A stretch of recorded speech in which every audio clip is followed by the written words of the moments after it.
So, ito po mga kababayan, kay Trillanes at kay Bongo. Ang sabi ni Trillanes, mga kababayan, malaking panluloko at tahasang kasinungalingan ang ginawa ni Bongo sa pag-release ni Bongo ng salin na ang sabi ni Digong noon, bilyonaryo sa Davao si Bongo, pero ang salin niya ay 32 million lang. 2018 sinabi ni Digong yon. So bago si Digong nagsabi doon sa mismong interview ng media na bilyonaryo si Bongo, tanungin ninyo sa Davao, sinong hindi nakakilala kay Bongo? Bilyonaryo yan sa Davao. Tanungin ninyo sinong hindi nagkakilala niya sa Davao. Kilala, bilyonaryo yan. Bago mag 2018, bilyonaryo na si Bongo. Pero nakakapagtaka taong bayan at malaking question mark na kung bakit 32 million lang ang salin niya. Take note doon sa salin ni Bongo, wala siyang sasakyan. Naniniwala ka ba? Sa salin ni Bongo, wala siyang dineclared na sasakyan. Ano siya? Gumamit ng langis? Lumilipad? Ano siya? May lahing manananggal? Nagtatanong lang, ano yung service ni Bongo Sigben?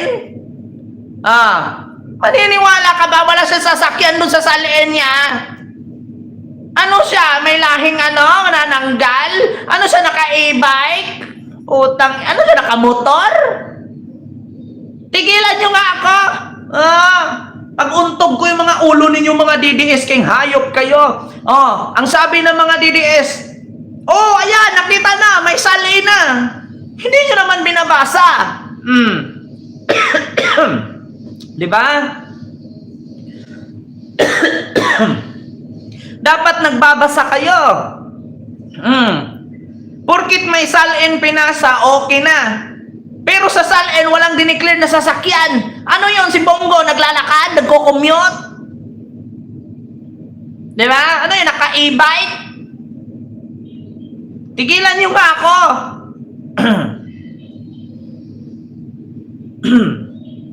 May nag-comment. Sabi dito. Sabi ni Emer James Munoz, speaking of salin sir, nakapag-submit na ba si Mr. President? Hintayin niyo po. Wala pa nga si Bongo wala pa nga si Bato si Sara. Bago mo po tanungin sa akin yan, Sir Emer James Munoz, unahin niyo yung Vice Presidente niyo, wala namang ginagawa yan, naglalakad-lakad lang kung saan-saan. Tapos tatanungin mo ngayon si BBM? Submitin nyo muna si Sara. Baka kay Sara wala ding sasakyan ilagay yan. Baka sabihin na naman wala na namang bahay si Sara dyan. Nako, yung mga bahay nila doon sa Dunya Vargas sa Pasig, yung bahay niya doon sa McKinley, baka nakakalimutan ninyo nakapangalan kay Sara yun. Kasing salin, ito napakalaking usapin ito, at kabilang nga lahat po ng mga senador na yon ay nakapag-file na ng kanilang mga salin. At si Senador Bongo, yung kanyang net worth ayon dun sa kanyang huling salin na isinabit as of June 2025, ito'y nasa 32,431,512.61 centavos. Ano pong masasabi nyo dito? Malaking kasinungalingan po yan, tahasang panloloko yung ganyang halaga kasi Kita ninyo? alam nyo, kilalang Malaking kasinungalingan, tahasang panluloko. Bakit? Bakit? Sinabi ni Digong, bilyonaryo yan si Bongo sa Davao. Itanong ninyo kung sino hindi nakakilala. Bilyonaryo yan! Putang bilyonaryo 2018. Bago mag 2018, bilyonaryo na si Bongo. Tapos yung salin 32. Ano yun? Habang tumatagal, naubos yung bilyon? itong si Bongo na nakatira sa Ayala, Alabang. Magkano ho ang lote pa lang doon? Tapos malalaki po ang size ng mga lote dyan. Patay. Pati yung kanyang bahay na tinayo. Four floors po yan, 4 na palapag. May elevator pa. Siguro abot po ng kalahating billion yan kung kasama na yung mga... Kita ninyo? Kita nyo, mga kababayan? Apat na palapag ang bahay ni Bongo. Magkano ang bahay dyan sa bawat bahay dyan sa Ayala Alabang? Halos po kalahating bilyon ang mga bahay niyan. Ayun, may nag-comment. Nasa 500 million ata mahigit yung salin niya. Anong 500 million? 32 million lang. Muebles, mga appliances at kung ano-ano. Tapos yung sasakyan na lang. Pag nakita nyo, alam nyo naman ng mga kasama natin sa media, sa Senado, yung sinasakyan ng mga auto ni Bongo, ano ba yan, mga Escalade na SUV na bulletproof, higit 10 milyon yan, isang sasakyan pa lang. Diba? Kita ninyo? Mga sasakyan ni Bongo, mga SUV yan. Mahigit 10 milyon mga bulletproof yan. Sabihin natin tag 5 milyon isa. Naniwala kayo isa lang? Paano yung mga bodyguard niya? Paano yung mga staff niya? Walang sasakyan yon? Hindi niya sagot yon? Sekretary niya. Tapos sabi, tahasang panluloko at grabing kasinungalingan. Sabi ni Trillanes. At take note mga kababayan, sa salin ni Bongo, walang kotse. Diba? Ulitin ko mga kababayan. Nag-loading daw tayo. Sa salin ni Bongo, walang kotse. Ulitin ko mga kababayan. Nag-loading ba tayo? Parang wala naman. Diba? Ano yun? Nagko-commute siya? Mura Alabang? Diba? Ano, nagko-commute? Continue natin. Dito kay Trillanes. Higit 10 milyon yan, isang sasakyan pa lang.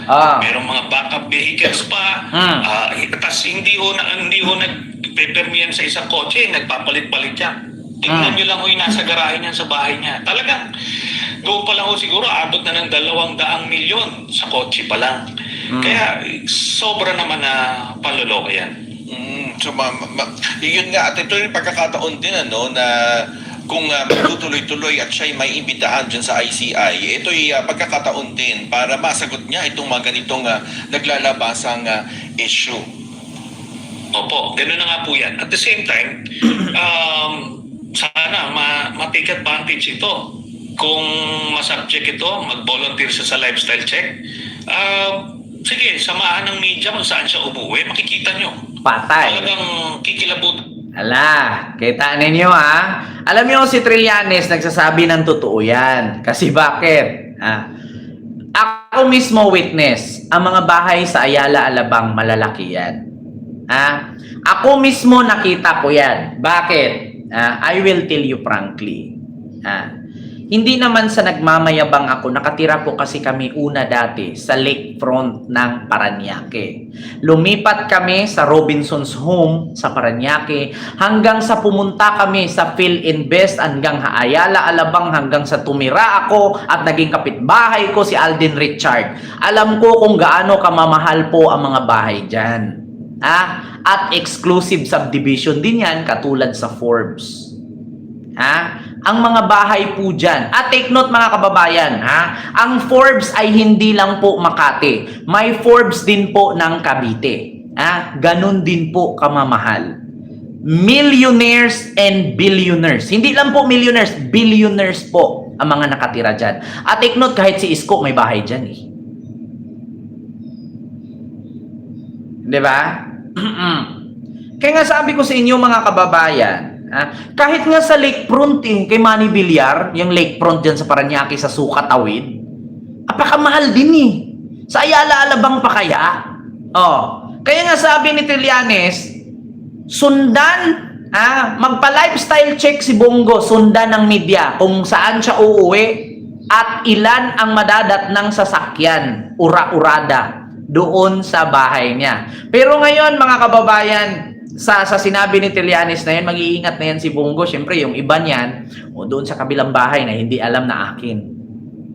Do you think, mga kababayan, kung ako nga di ba? Kung ako nga, may plano pa nga akong bumili ng another isang bahay di ba? Na magkano lang naman ang kinikita ko? Sila pa kaya, milyon-milyon declared nila. Diyos ko, magkano lang naman ang bahay kung gusto mong bumili, kung 4 lang naman kayo sa isang bahay. Pwede ka nang bumili ng 5 million, malaki na yun. Mansion na yun halos. Ha? Pumili ka sa probinsya, 5 million, kahit sa Cavite, mansion na yan. Totoo yan, yung may 5 million, 6 million, mansion na yan.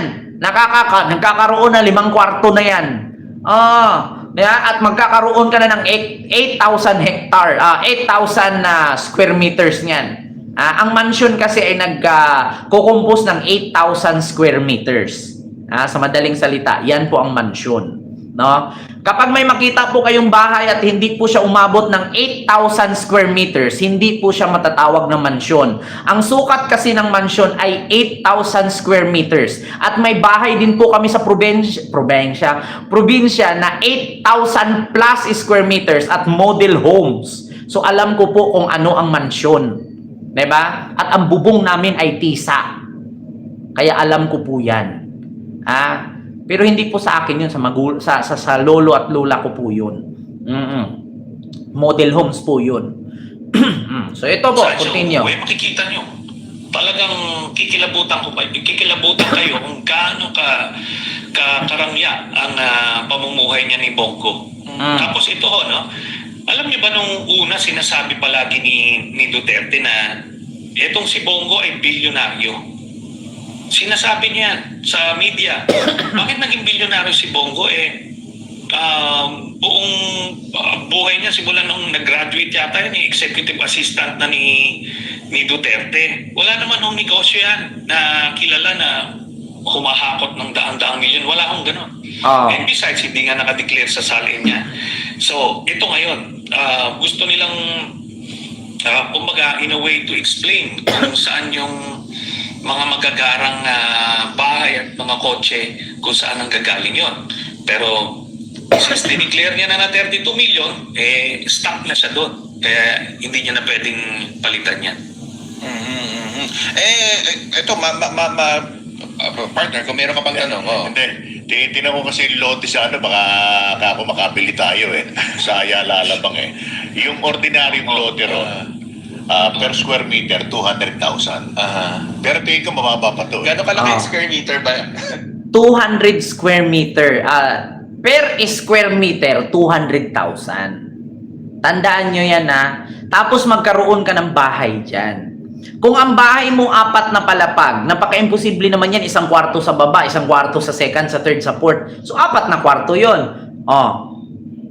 Take note mga kababayan, kahit sa bukid ka bumili, ang square meters, no, yung mga farm lot, yung mga tataniman ng gulay, prutas, niyog, kamote, magkano ang square meters? Pinakamababa ngayon, mga kababayan, 8,000 per square meter.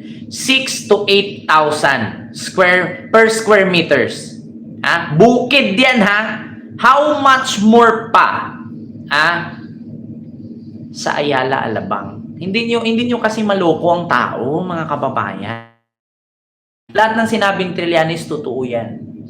Totoo yan. Kasi ako mismo, bago ako lumipat dito sa lupang ito na 220 square meters, ang binili ko, alam nyo bang magkano? Putang ina, laki ng tax. 220 square meters ito. Alam nyo ba magkano per square meters dito? Mga kababayan, mahal dito. Sa tinatayuan ng bahay na to, sobrang mahal. Kaya kay Bongo pa kaya? So yun lang mga kababayan, yung ating reaction dyan. Patungkol kay Marcoleta, kay Mike Defensor, kay Gutesa, kay Bongo, kay Trillanes, no, sa ating live ngayon. Alabang Hills pala yan, Chekwa, Las Piñas Moonwalk ako.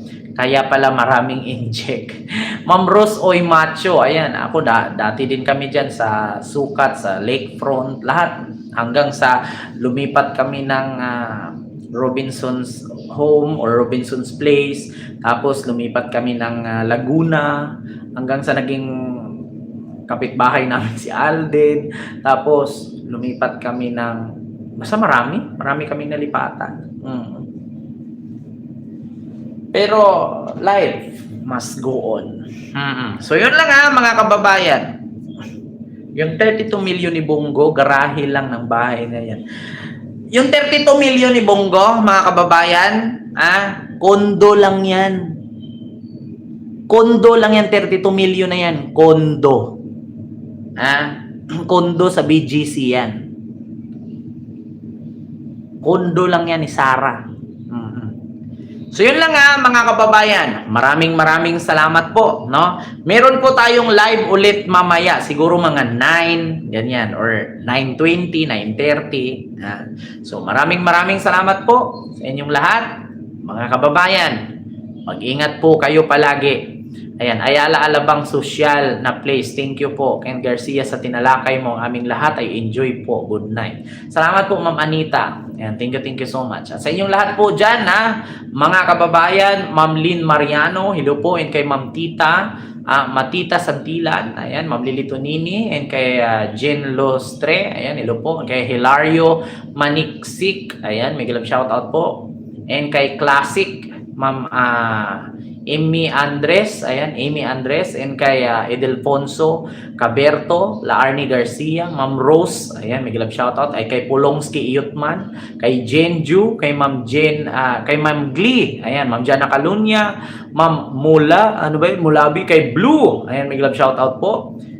And sa inyong lahat po, mga kababayan, hindi ko po may isa-isa, maraming salamat, and see you next live. God bless. Arigatou gozaimasu. Mahayong gabi. Daghan kayong salamat. Sarangheyot. maraming salamat po sa inyong lahat, mga kababayan. Shobi Hunger. I'm Shobi Hunger. And maraming salamat. Good night. And see you later. Maraming salamat and bye-bye.